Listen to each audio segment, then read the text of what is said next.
The Johnson family had just moved into their new home in the countryside. It was a large, old house with a lot of history, and they were excited to start their new life there. As they settled in on their first night, they couldn't help but feel a little uneasy. The house was dark and quiet, and they were surrounded by unfamiliar noises. They tried to brush it off, chalking it up to nerves and the unfamiliarity of their new surroundings. As they prepared for bed, they noticed that their youngest daughter, Emily, was acting strange. She seemed to be afraid of something, constantly looking over her shoulder and jumping at every sound. They tried to calm her down, assuring her that she was safe and that there was nothing to be afraid of. As they lay in bed that night, they began to hear strange noises coming from within the house. It sounded like footsteps, but they couldn't tell where they were coming from. Then, they heard a whispering voice, too quiet to make out the words, but loud enough to send shivers down their spines. The family tried to ignore the noises and go to sleep, but they couldn't shake the feeling that they were being watched. Every time they closed their eyes, they felt like something was hovering over them, watching their every move. In the middle of the night, the family was awoken by a loud banging noise coming from the basement. They tried to ignore it at first, but the noise grew louder and more persistent, like someone was trying to break down the door. Terrified, the family huddled together in their room, listening to the pounding that seemed to go on forever. Finally, it stopped, and there was a strange silence that filled the house. The next morning, the family went to investigate the basement, but found nothing out of the ordinary. Everything was exactly as they had left it the night before. But the unease lingered, and they couldn't shake the feeling that something was off about the house. Over the next few days, strange things began to happen.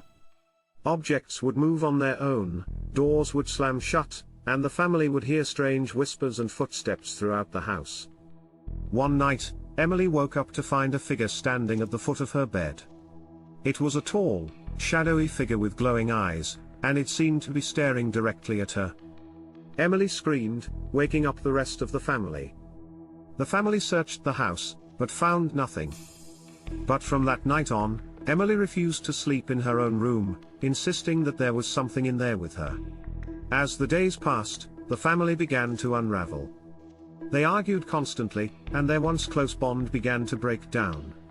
They were all plagued by nightmares, and the strange occurrences in the house only seemed to be getting worse.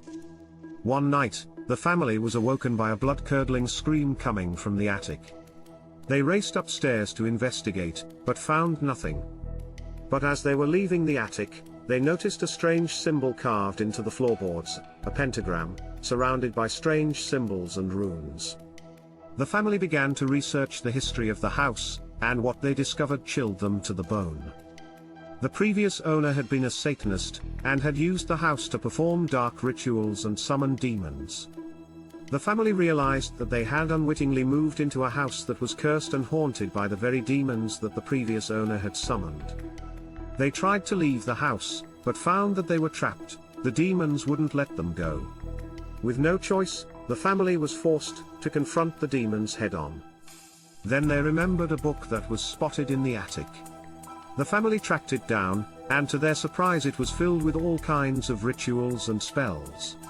They performed one of the rituals in attempt to banish the evil spirits from their home, and for a brief moment, it seemed like the ritual had worked.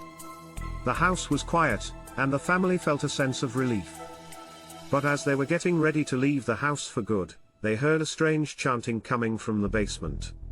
They rushed down to investigate, and found a group of people dressed in dark robes, performing a dark ritual.